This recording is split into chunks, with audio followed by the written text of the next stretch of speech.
Hello guys, so yung mga followers hindi yung hate at kayo maling hate nyo mag-spell pero papakita ko sa iyo kung paano mag-spell ng hate.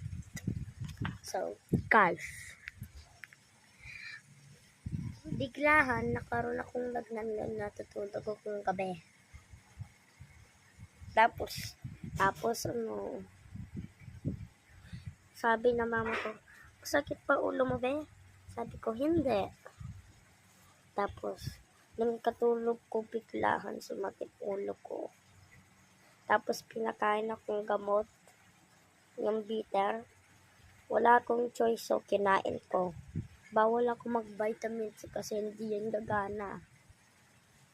Ito yung vitamins so. Ay, pag na pala, kapag tumayo ako sumasakit ulo ko. So guys, ito na ang paano mag-spell ng hate. Sarah! Hina!